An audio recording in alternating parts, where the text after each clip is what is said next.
تو اللہ تعالیٰ جو تقوی کی روش اختیار کرتا ہے اللہ تعالیٰ کوئی نہ کوئی نجات کا راستہ اس کے لیے نکال دیتا ہے، کوئی نہ کوئی مخرج نکال دیتا ہے جہاں سے اس کے لیے معاملات آسان ہو جاتے ہیں۔ وَيَرْزُقْهُ مِنْ حَيْثُ لَا يَحْتَسِبُ، اور اسے وہاں سے رزق دیتا ہے جہاں سے اسے گمان بھی نہ ہو۔ رزق میں صرف دنیاوی جو ہم مال دولت اس کو ایک رزق سمجھتے ہیں، یہ ایک رزق کا بالکل چھوٹا سا ٹوٹا ہے۔ اس سے بڑا رزق اللہ تعالیٰ ہمیں دے رہا ہے جس کی طرف ہماری توجہ نہیں ہے، اور وہ رزق ہے ہماری صحت۔ ایک شخص کے پاس کروڑوں روپے ہے لیکن اس کے گردے پھیر ہو چکے ہیں، تو کس کام کا ہے؟ ایک بندے کے پاس اربوں روپے ہے لیکن اسے معدے کا السر ہے، وہ چاٹ نہیں کھا سکتا، وہ گول گپے نہیں کھا سکتا، وہ بریانی نہیں کھا سکتا، چاہے اس کے جتنے مرضی ہوٹل ہو۔ تو دنیاوی مال و دولت کا آ جانا صرف یہ رزق میں سے میں نے کہا یہ بالکل چھوٹا سا جز ہے، اس کو انسان یوٹیلائز کرے یہ بہت بڑی بات ہے۔ دنیاوی صحت جو اللہ نے انسان کو زندگی میں دی ہے، لوگ کہتے ہیں اللہ نے مجھے کیا دیا ہے؟ جو شخص یہ بات کرے نا اسے کو جی 1 کروڑ روپے لے دو، اپنی ایک آنکھ نکال کے مجھے دے دو، کوئی دے گا؟ اپنا ایک بازو توڑ کے دے دو۔ تو آپ ذرا 1 کروڑ ساروں کے اوپر لگانا شروع کریں، اربوں کے تو آپ خود ہیں، اور یہ تو میں صرف سمجھانے کے لیے کہہ رہا ہوں، یہ تو آپ گن بھی نہیں سکتے۔ قرآن پاک میں اللہ تعالیٰ نے فرمایا نا کہ اللہ کی نعمتیں اتنی زیادہ ہیں کہ تم انہیں شمار کرنا چاہو تو شمار بھی نہیں کر سکو۔ تو وہاں سے اللہ تمہیں رزق دے گا، تمہیں گمان بھی نہیں ہو۔ اب رزق کے لیے ضروری نہیں ہے کہ آپ کے پاس مال و دولت اور آپ کے ایسٹس بڑھ جائیں، یہ بھی اللہ تعالیٰ کا بہت بڑا رزق ہے کہ آپ کے پاس جو تھوڑے بہت ایسٹس ہیں وہ سلامت ہیں۔ کسی ایک میڈیکل کیس کسی گھر کے اندر 1 کروڑ پڑتی بندے کو بھی لا کے زیرو پہ کھڑا کر سکتے۔ آپ کی زندگی میں کئی ایسے کیسز ہوئے ہوں گے جدادیں تک بک جاتی ہیں۔ اور مجھے واصف علی واصف صاحب کی بات یاد آ گئی، وہ کہتے ہیں میں وہ مسجد میں بیٹھا ہوا تھا تو ایک بندے کو میں نے دیکھا کہ وہ دعا مانگ رہا ہے کہ یا اللہ 25 سال پہلے جو میں نے دعا تجھ سے کی تھی وہ واپس لے لے، بس یہ دعا کر رہا ہے۔ کہتے ہیں وہ فارغ ہوا تو میں نے اسے پوچھا کیا ہوا؟ اس نے کہا جی 25 سال پہلے میں نے اللہ سے رو رو کے ایک بیٹا مانگا تھا، میری بیٹی ہی تھی صرف، اور وہ بیٹا میرے گاٹے فٹ ہو گیا، یعنی وہ نشے میں مبتلا ہو گیا، سارا گھر کا مال اس نے بیچ دیا، مجھے کنگال کر دیا، تو میں اللہ سے کہہ رہا ہوں یا اللہ یہ اولاد واپس ہی لے لے۔ تو یہ بھی تو ہو سکتا ہے نا۔ سورہ توبہ میں آتا ہے، اللہ تعالیٰ فرماتا ہے اپنے جو فاسق و فاجر لوگوں کے بارے میں کہ اللہ تعالیٰ چاہتا ہے کہ ان کی اولاد کو ہی ان کے لیے عذاب بنا دے، اولاد بھی عذاب بن سکتی۔ اس لیے میں دعا کیا سکھائی گئی ہے، ربنا ھب لنا من ازواجنا وذریاتنا قرۃ اعین واجعلنا للمتقین اماما، اے اللہ ہماری بیویوں اور ہماری اولاد میں آنکھوں کی ٹھنڈک بنا اور ہمیں پرہیزگاروں کا امام بنا، ہماری آنے والی نسلیں پرہیزگار ہوں، ورنہ یہ تو مصیبت بھی گلے پڑ سکتی ہے۔ تو ایک میڈیکل کیس آپ کو کہاں سے کہاں لے کے جا سکتا ہے، ایک بچے کا نافرمان ہونا آپ کو کہاں سے کہاں لے کے جا سکتا ہے، اور اس سے بڑی ناکامی تو آخرت کی ناکامی ہے۔ ایسا بچہ بھی ہو سکتا ہے کہ جو آپ کی دنیا تو برباد نہ کرے لیکن آخرت برباد کر دے، اس کی وجہ سے آپ گناہوں میں مبتلا ہو جائے۔ تو یہ بھی رزق کی ایک فارم ہے۔ رزق صرف یہ نہیں ہے کہ آپ کے لیے مال پانی کھل جائے، بلکہ مال سبسسٹنس لیول پہ بھی موجود ہے، لیکن آپ کو کوئی ایسی تکلیف نہیں آ رہی کہ جس کی وجہ سے آپ کا مال نہیں نکل رہا۔ ورنہ ایک بندہ 10 لاکھ روپے مہینے کا کماتا ہے اور 9 لاکھ روپے اس کا نکل جاتا ہے، کیا فرق پڑا اس کو؟ اس نے کون سا ایسٹ بنا لیا؟ اور جو اذیت گزار رہا ہے ولادہ سے، اس کو تو کوئی سوچ بھی نہیں سکتا، جو ذہنی ٹینشن ہے۔ صحیح بخاری مسلم میں حدیث ہے، نبی علیہ السلام فرمایا ہمیشہ اپنے سے نچلے لوگوں کو دیکھو تو تمہیں یوں اللہ تعالیٰ کی نعمتوں پر صبر نصیب ہوگا اور قناعت نصیب ہو جائے گی، اوپر نہ دیکھو۔ اور پھر بخاری مسلم میں یہ حدیث ہے کہ ابن آدم کے پاس اگر سونے کی 2 وادیاں ہوں تو وہ خواہش کرے گا تیسری وادی بھی مجھے مل جائے، اس کا پیٹ صرف قبر کی مٹی بھرے، والعیاذ باللہ تعالی۔ بخاری مسلم دونوں میں حدیث ہے کہ انسان کہتا ہے میرا مال میرا مال میرا مال، نبی علیہ السلام فرمایا تیرا مال تو وہ ہے جو تو نے کھا پی لیا یا پہن کر بوسیدہ کر دیا یا اللہ کی راہ میں خرچ کر کے آخرت کے لیے محفوظ کر لیا، باقی جتنا مال ہے وہ تو تیرے ورثہ کا مال ہے، تو کہتا ہے میرا مال ہے۔ پھر بخاری مسلم دونوں میں حدیث ہے کہ نبی علیہ السلام نے فرمایا کہ انسان کے 3 دوست ہیں، ایک دوست ہی اس کی قبر تک ساتھ جاتا ہے، وہ اس کے اعمال ہیں، باقی جو 2 دوست ہیں وہ باہر ہی رہ جاتے ہیں، اس کے رشتہ دار اور مال۔ اب مال ساتھ جاتے ہیں، مال بھی آپ ساتھ لے کے جا سکتے ہیں، لیکن وہ مال جو آپ نے پہلے اپنی زندگی میں اپنی مرضی سے اللہ کی راہ میں خرچ کر دیا وہ اللہ کے ڈیوائن بینک میں جمع ہے۔ وہ قرآن پاک میں سورۃ البقرہ میں آیا 700 گنا تک کہ اللہ تعالیٰ کر کے لوٹائے گا، بلکہ یہاں تک فرمایا کہ یہ اللہ تعالیٰ کو تم قرض دے رہے ہو اور اللہ تعالیٰ اس قرض کو لوٹائے گا۔ دیکھیں کتنا قدردان ہے کہ دیتا اللہ ہے اور جب اسی کے دیے ہوئے میں سے آپ اسی کی راہ میں خرچ کرتے ہیں تو وہ کہتا ہے کہ یہ تم نے مجھے قرض دیا ہے. اللہ کہتا ہے میں تمہارا مقروض ہوں، تمہیں لوٹاؤں گا. یہ ہے اللہ تعالیٰ کی قدردانی. جامعہ ترمذی میں حدیث ہے، مسند امام احمد میں موجود ہے کہ نبی علیہ السلام فرمایا کہ جب بھی کوئی شخص دعا کرتا ہے وہ خالی نہیں جاتی. یا تو اس دعا کے عوض جو تم نے مانگا وہ اللہ تمہیں عطا کر دیتا ہے، یا اس سے بہتر یعنی اس کی برکت سے اللہ تعالیٰ بہتر نعم البدل دیتا ہے، تمہاری کوئی تکلیف ٹال دیتا ہے، یا پھر اس دعا کو سنبھال کے رکھتا ہے قیامت کے دن کے لیے اور اس دعا کے ایکویلنٹ تمہیں اجر عطا فرماتے ہیں. تو دعا تو بہت ضروری ہے، اللہ کی طرف رجوع لانا ہے. ٹاپک اور طرف چلا جائے گا، فی الوقت اس کی طرف آپ کنسنٹریٹ کریں کہ اللہ تعالیٰ مارا ہے کہ تمہیں وہاں سے رزق ملے گا، تمہیں گمان بھی نہیں ہوگا. وَمَن يَتَوَكَّلْ عَلَى اللَّهِ، اور جو کوئی اللہ پر توکل کرے فَهُوَ حَسْبُهُ، تو اللہ اس کے لیے کافی ہے. ان اللہ بالغ امری، اللہ تعالیٰ تو اپنا کام پورا کر کے رہتا ہے. لیکن قد جعل اللہ لکل شیء قدرا، اللہ نے ہر معاملے کے لیے ایک اندازہ مقرر کر رکھا ہے. اسی کو ہم وہ کہتے ہیں نا کہ اللہ کے ہاں دیر ہے اندھیر نہیں ہے. لیکن یہ دیر بھی ہم صرف سمجھانے کے لیے کہتے ہیں، وہ دیر نہیں ہے. وہ اللہ کا رول ہی یہی ہے کہ اللہ تعالیٰ نے کسی معاملے کو کس لیول کے اوپر جا کے ایڈریس کرنا ہے. 23 سال تک مشرکین عرب کو دیکھیں نا مہلت ملی ہے. کتنے لوگوں نے کہا کہ دیکھو کان پک گئے ہیں ہمیں سنتے ہوئے، نبی علیہ السلام ہمیں دھمکیاں لگاتے ہیں کہ قوم عاد قوم سمود کی طرح تم بھی برباد کر دیے جاؤ گے، جب وقت کے پیغمبر کا انکار کرو گے تو عذاب تو کوئی نہیں آ رہا. اور قرآن پاک میں پھر نبی علیہ السلام کے بارے میں بھی آتا ہے کہ آپ علیہ السلام نے بھی تھوڑی سی بے صبری کا مظاہرہ کیا. سورۃ الانعام کے سٹارٹ میں آپ پڑھ کے دیکھ لیں تو اللہ تعالیٰ نے پھر جلال فرمایا کہ اے نبی تم چاہو تو جاؤ زمین میں کوئی سرنگ تلاش کر لو یا آسمان میں کوئی سیڑھی لگا کے ان کی مرضی کا معجزہ انہیں لا کے دکھا دو.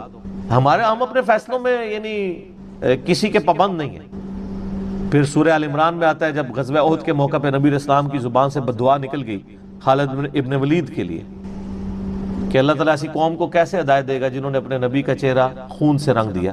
یہ صحیح مسلم میں الفاظ ہیں، قرآن پاک میں اشارتاً اس کا ذکر ہے. سورہ آل عمران میں اللہ تعالیٰ نے فرمایا کہ نبی آپ کو کوئی اختیار نہیں ہے، اللہ تعالیٰ چاہے تو ان کو ہدایت بھی دے سکتا ہے. ہائے ہائے ہائے، یہ اللہ کے فیصلے ہیں، یہ کسی انسان کا کوئی فیصلہ نہیں. تو اب ان آیات کی روشنی میں بزرگ تو کسی کھاتے میں نہیں بنتے. لوگ بزرگوں کو لے کے بیٹھ رہے ہوتے ہیں جی بزرگ دعا کریں گے، بزرگ کر دیں گے. بزرگوں نے کیا کرنا ہے؟ یا تو نبی علیہ السلام کے بارے میں فرمایا جا رہا ہے کہ آپ کو کوئی اختیار نہیں ہے، اللہ تعالیٰ چاہے تو بخش دے، اللہ تعالیٰ چاہے گرفت فرمائے، اللہ تعالیٰ چاہے ڈھیل دے. اللہ نے ہر کام کے لیے ایک اندازہ مقرر کیا ہوا ہے، وہ اسی موقع کے اوپر اللہ تعالیٰ اس چیز کو اسٹیبلش کرتا ہے. وہ اللہ کے ڈیوائن علم میں ہے کہ کب اللہ تعالیٰ نے اسلام کا غلبہ کروانا ہے. جب نہیں کروایا تو 13 سال میں 125 بندے ہی مسلمان ہوئے ہیں اور اگلے 13 سال کے اندر دونوں سپر پاورز بھی الٹ دی گئی ہیں. دونوں طرف ٹائم پیریڈ تو ایک ہی ہے. تو یہ اللہ تعالیٰ فیصلے فرماتا. عمر اور رزق میں برکت کے لیے کوئی وظیفہ بتا دیں. اس میں نے بتا دیا نا، صحیح بخاری مسلم دونوں میں حدیث ہے. نبی صلی اللہ علیہ وآلہ وسلم نے فرمایا جو شخص یہ چاہے کہ اس کے رزق میں برکت کر دی جائے، عمر دراز کر دی جائے، تو اپنے رشتہ داروں کے ساتھ اس نے سلوک کرے. لیکن یہ بھی تقدیر میں لکھا ہوا ہوگا کہ وہ کرے گا تو یہ ہو جائے گا، تو اسی کو توفیق ملے گی نا. تو اللہ تعالیٰ اس کی عمر میں برکت صرف یہ نہیں ہے کہ ایک بندہ 60 سال کا تو اب 100 سال پہ مرے.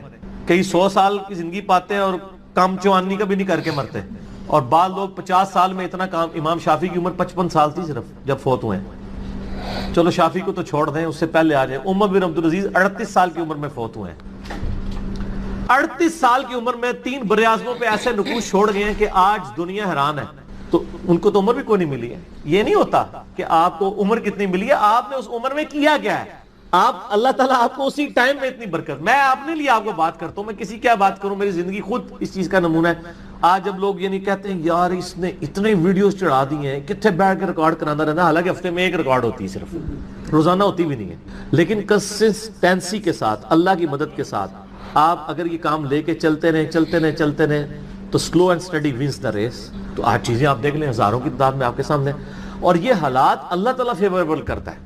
میں یقین کریں، میں اپنے بھائیوں کو کہتا ہوں، میں جب بھی درس، ابھی آج کا درس میں نے کرنا تھا نا، وہ ہندو کا جواب دینا تھا، تو میں نے پورے ہفتے سے دعائیں شروع کی ہوئی تھیں. اللہ زندگی دے دیں، حالات فیوریبل ہو جائیں، ٹرانسفارمر بھی نہ اڑے ہمارا، جنریٹر بھی چلتا رہے، سارے معاملات چلتے رہے، اور فرحان بھائی بھی ٹائم پہ آ جائیں.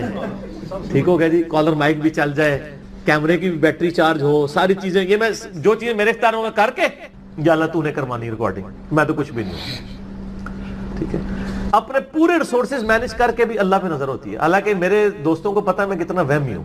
میرے آفس میں بھی نا جب سب سے مشکل کوئی ٹاسک میرے والے کیا جاتا ہے اور وہ ہمارے باس کہتے ہیں یار اس کو دے کے تو بھول جاؤ, پھر وہ کام کر کے آپ کو بتائے گا. تو کیوں میں وہم جس کام میں ہاتھ ڈالتا ہوں نا, میں دنیاوی اعتبار سے ہر چیز اس کے حوالے سے مینج کرتا ہوں, لیکن ساتھ مسبب الاسباب پہ نظر ہوتی ہے کہ یا اللہ یہ جو کچھ میں کر رہا ہوں نا یہ تو میں اسباب کر رہا ہوں نا, میرے ساتھ کوئی بھی پرابلم ہو سکتا ہے, کسی کے ساتھ کوئی این ٹائم یعنی اس کے اوپر فیملی کے اوپر کوئی ایسا ایشو آ سکتا ہے کہ درس کینسل کرنا پڑ جائے, ہو سکتا ہے نا. جس طرح ایک بار یعنی اچانک جو ہے وہ یعنی ہمارا درس کینسل ہو گیا تھا, عثمان بھائی کی والدہ فوت ہو گئی تھی, ہمیں اپنا درس کینسل کرنا پڑا ایگزیکٹ اسی دن ہی ہو گیا اس طرح. تو وہ حالانکہ میرا 10 پورا تیار, مسئلہ 41 اس دن ریکارڈ ہونا تھا, کئی سال پہلے کی بات. کس سال کی بات ہے یہ؟ 5 سال پہلے کی بات ہے. تو اپنا ہر چیز مینج کی تھی لیکن اینڈ ٹائم پہ کوئی مسئلہ کھڑا ہو گیا. میرے اپنے بھی کئی کلوز ریلیٹیو فوت ہوئے ہیں, لیکن اللہ کا شکر ہے اتوار مطلب وہ درس سے 1-2 دن آگے پیچھے ہی ہوئے ہیں, تو اللہ تعالیٰ نے یعنی معاملات کو سیٹل کر دیا. یہ ساری چیزیں سر فیوریبل ہونا پھر تو یہ وہ سوال کی طرف ہوں کہ رشتہ داروں سے اس نے سلوک کریں, اللہ تعالیٰ رزق میں اضافہ کرے گا, عمر میں اضافہ کر دے گا, یعنی برکت ڈال دے گا, تھوڑی چیز بھی کفایت کر دے گی.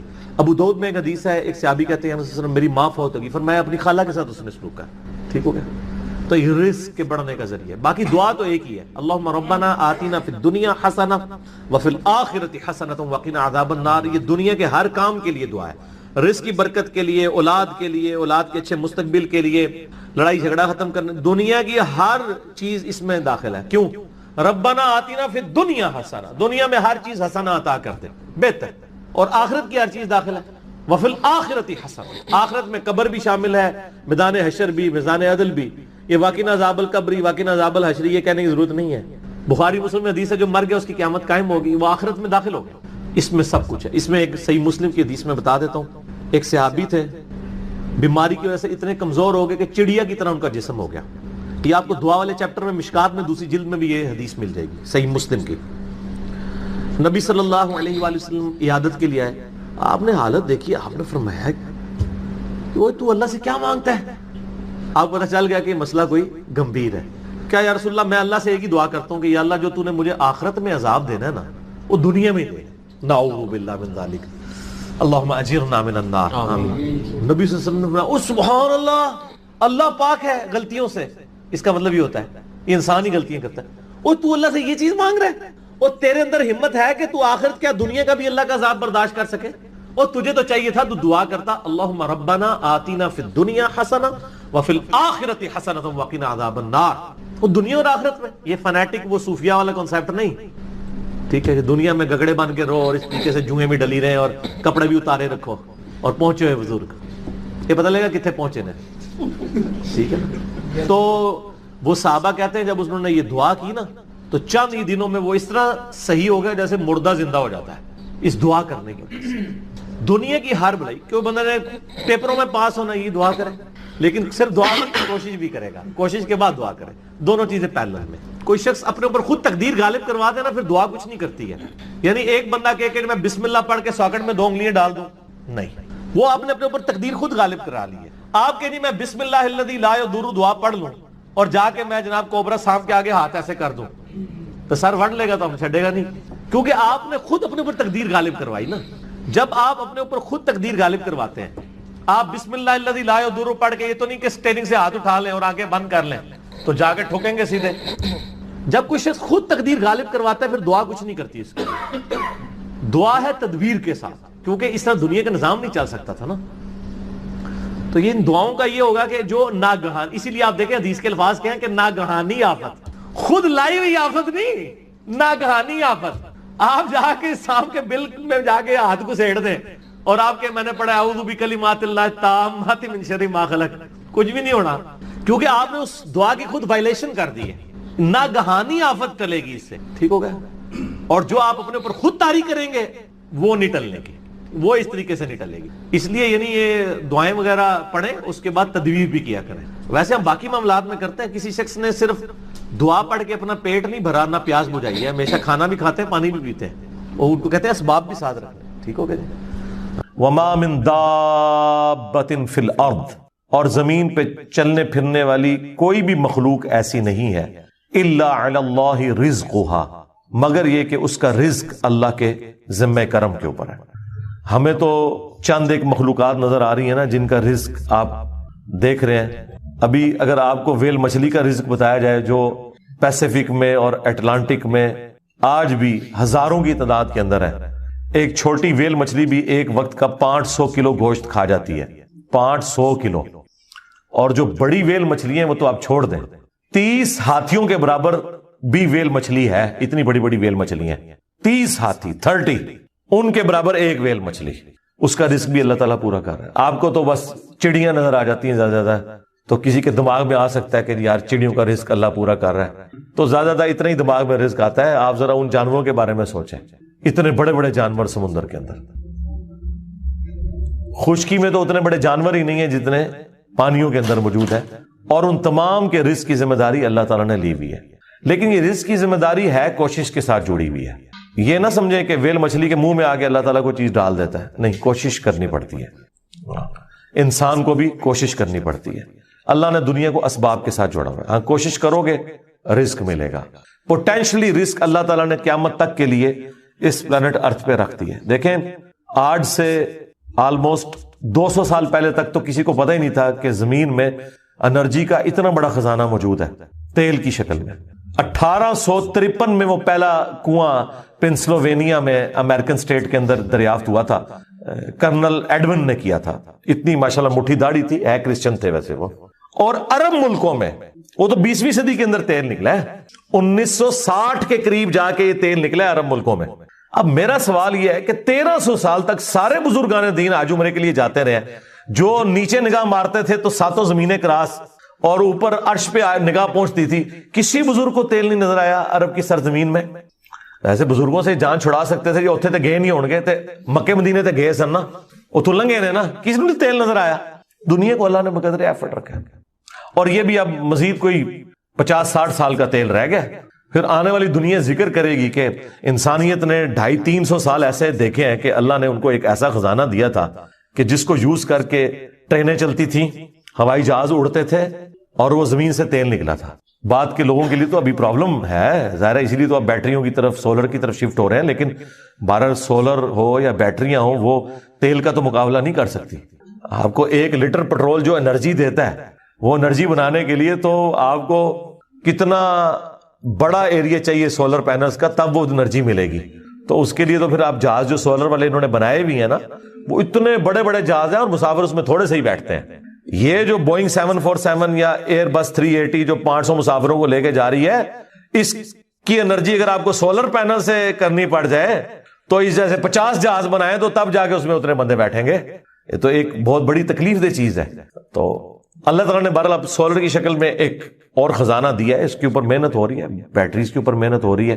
تو اللہ نے پوٹینشلی رزق انسانیت کا، اور رزق میں صرف کھانا پینا نہیں ہے، تمام ضرورت کی چیزیں۔ اس وقت تو ہمارا رزق، وہ مجھے اشفاق احمد صاحب کی بات یاد آئی، وہ کہہ رہے تھے 1960 میں وہ کہہ رہے تھے کہ میری تنخواہ کا 10% کیا 5% بھی ان چیزوں پہ نہیں لگتا تھا جن چیزوں پہ اب آ کے میری تنخواہ کا 80% لگ رہا ہے، کیونکہ اس وقت انسان کی بنیادی ضرورتیں نہیں ہوتی تھیں۔ بلکہ آپ لوگوں نے اپنی زندگی میں دیکھ لیا ہے کہ پچھلے 10-12 سال کے اندر آپ کی زندگی میں 2 چیزیں، ایک سمارٹ فون اور دوسرا انٹرنیٹ، یہ ایسا داخل ہوا ہے کہ آپ گرمی میں پنکھا بند کر کے بیٹھ جاتے ہیں، انٹرنیٹ نہ بند ہو جائے کہیں، اگر UPS بند ہو گیا، کیونکہ وہ تو آپ کی سانس چلا رہا ہے نا۔ پہلے یہ سانس بند ہوتی تھی پنکھا بند ہونے سے، اب پنکھا بند ہونے سے نہیں ہوتی۔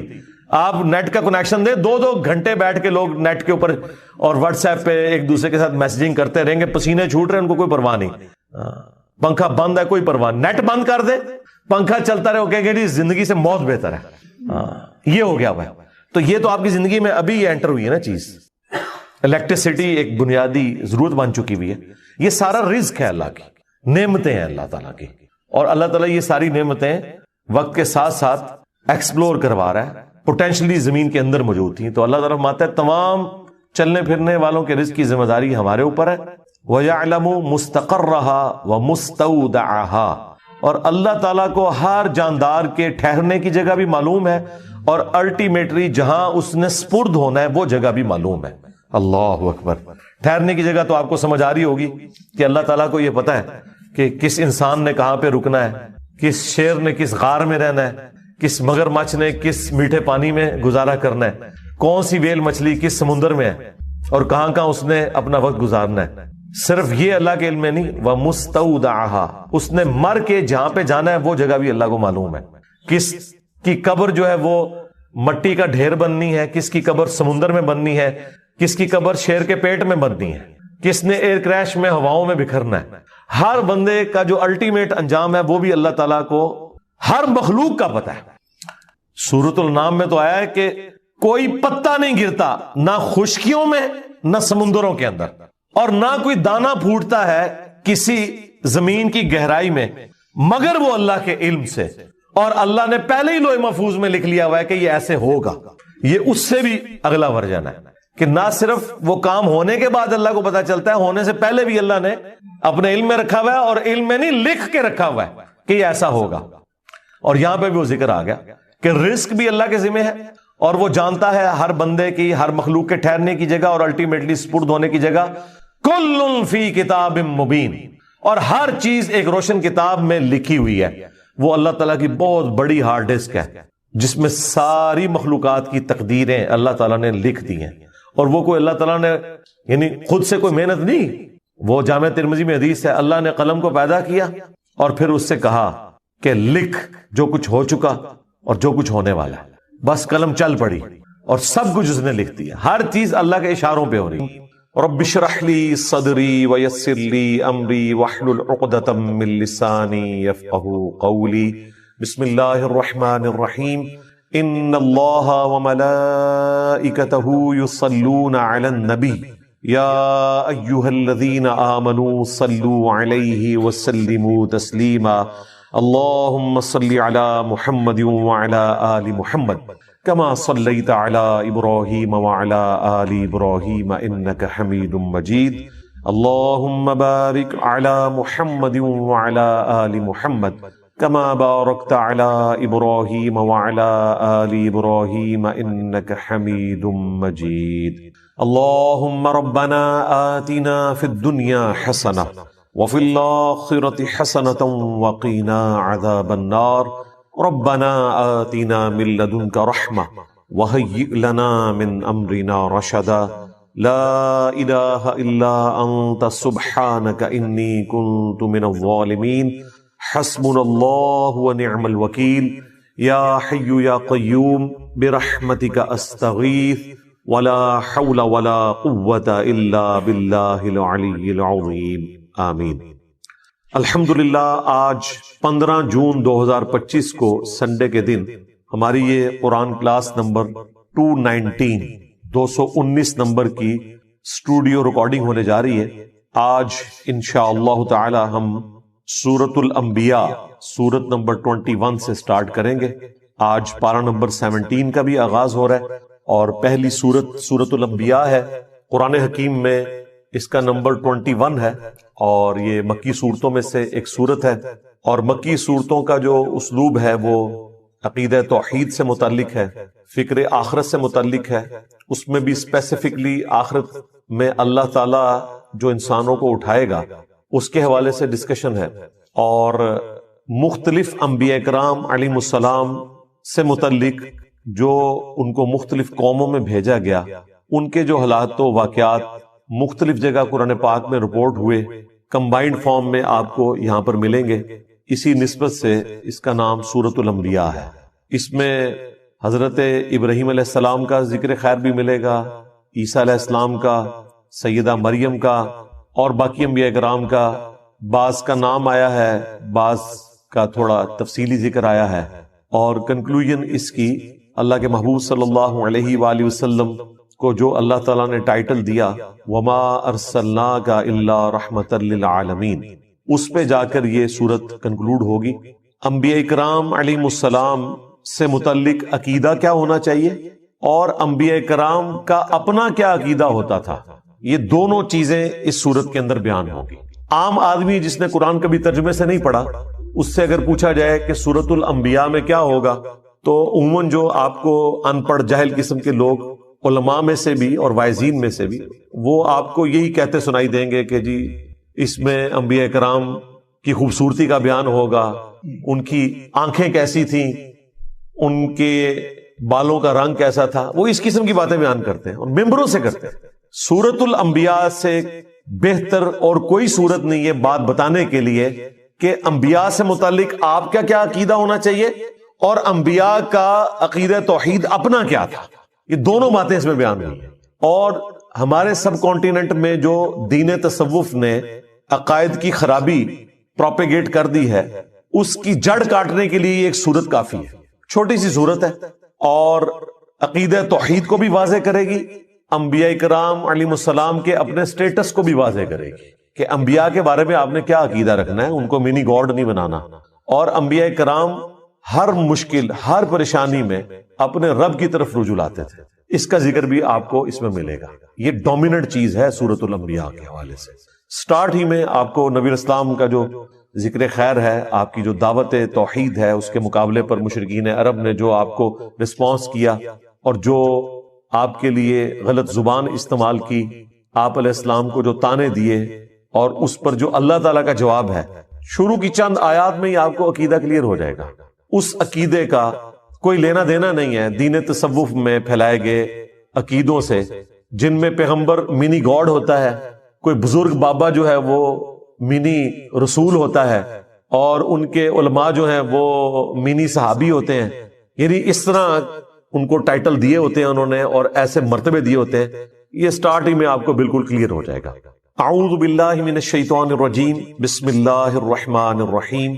اقترب للناس حسابہم، قریب آ گیا ہے لوگوں کے حساب کا وقت، وہم فی غفلۃ معرضون، لیکن ان کا حال یہ ہے کہ وہ غفلت میں منہ پھیرے ہوئے ہیں۔ ایبسولوٹلی اس آیت کو دیکھا جائے تو پوری انسانیت کے لیے جیسے انسان نے مرنا ہے، آخرت کی زندگی شروع ہو جانی ہے، اس کا حساب بالکل اس کے قریب ہے، لیکن انسان غفلت کی زندگی گزار رہا ہے۔ اور اگر آپ اسے ریلیٹیولی دیکھیں آنے والے ٹاپک کے ساتھ، تو یہ مشرکین عرب سے متعلق ہے کہ اللہ تعالیٰ نے ان کے لیے فیصلہ فرما لیا ہے کہ ان پر عذاب استیصال آئے گا، غزوہ بدر کی شکل میں، اس کے بعد غزوہ احد کی شکل میں، خندق کی شکل میں۔ کئی لوگوں کو اس سے پہلی توبہ کی توفیق مل جائے گی، کئی کو نہیں ملے گی۔ ان کے حساب کا وقت اب قریب آ چکا ہے، لیکن یہ غفلت میں منہ پھیرے ہوئے ہیں۔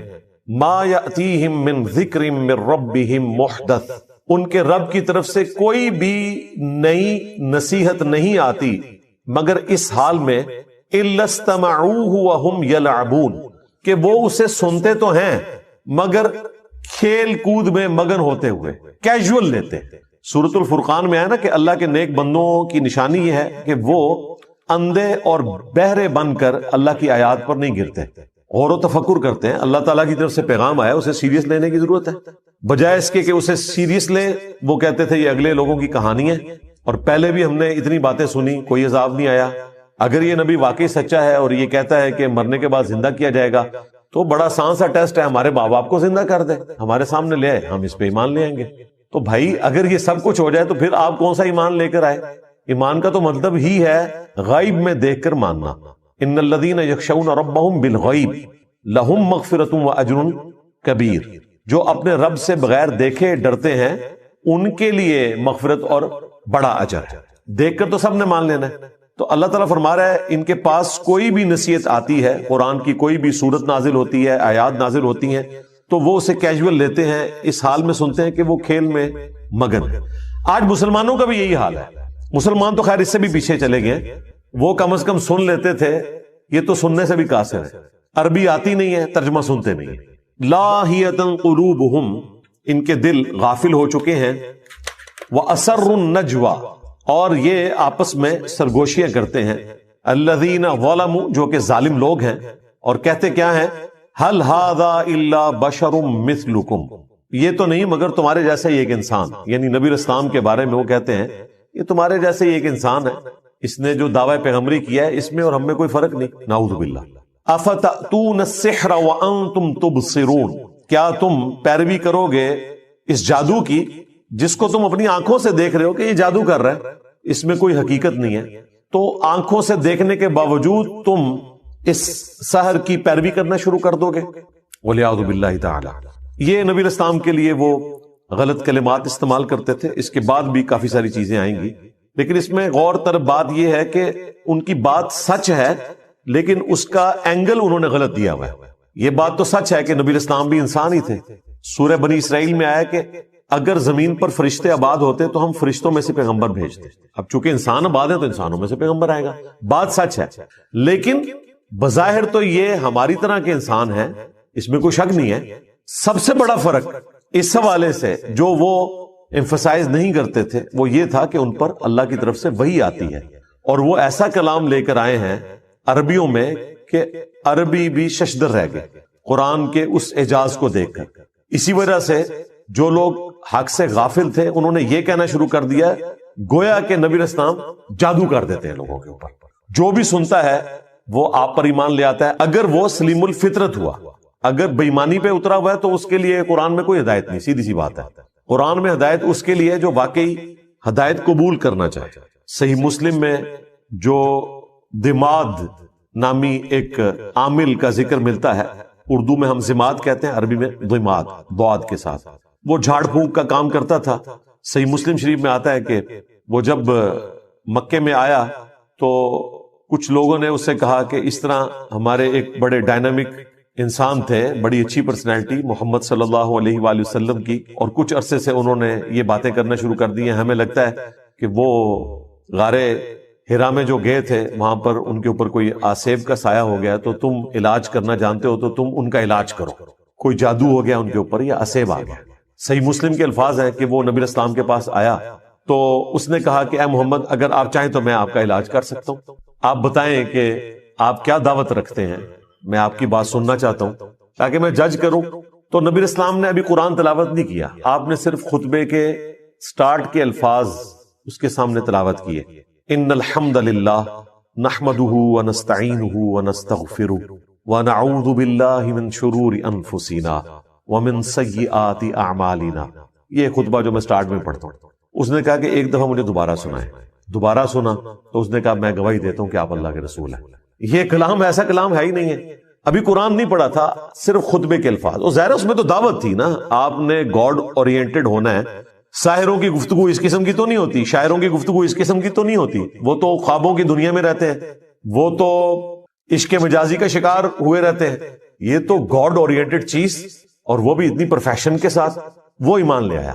اب اس فیلڈ کے ایکسپرٹ نے اسلام قبول کر لیا. ہونا تو چاہیے تھا جن لوگوں نے بھیجا تھا وہ سارے بھی مسلمان ہوتے، کیونکہ جس بندے کے اوپر ان کا تکیہ تھا وہ ایمان لے آیا.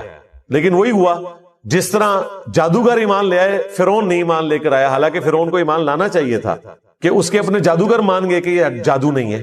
یہاں پر بھی کافروں کو مان لینا چاہیے تھا کہ زماد نے جب یہ بات کہہ دی تو پھر یقیناً نبی علیہ السلام ایک غیر معمولی انسان ہے. لیکن چونکہ وہ حق قبول نہیں کرنا چاہتے تھے، اللہ تعالیٰ نے ان کو ہدایت نہیں دی. تو پھر ان کے پاس بہانہ یہ ہوتا تھا کہ یہ جادو ہے، اگلے لوگوں کی کہانیاں ہیں. اب اس کے جواب میں نبی علیہ السلام نے اللہ کے حضور عرض کی، قال ربی یعلم القول فی السماء والارض. نبی علیہ السلام نے کہا کہ میرا رب خوب جانتا ہے جو بات کہی جاتی ہے آسمان میں اور زمین میں. وہو السمیع العلیم، اور وہی سننے والا ہے، سب کچھ جاننے والا ہے. یعنی نبی علیہ السلام نے اپنے غم کی فریاد اپنے رب کے حضور رکھی اور مشرکین عرب سے کہا کہ یہ جو کچھ تم باتیں کر رہے ہو نا میرے بارے میں، میرا رب خوب جانتا ہے. اسے تو پتا ہے کہ میں اللہ کا پیغمبر ہوں، ہر چیز سے وہ واقف ہے. بل قالوا اضغاث احلام، بلکہ وہ یہ بھی کہنا شروع ہو گئے کہ یہ پریشان خواب ہیں. بل افتراہ، بلکہ یہ خود سے انہوں نے گھڑ لیا ہے.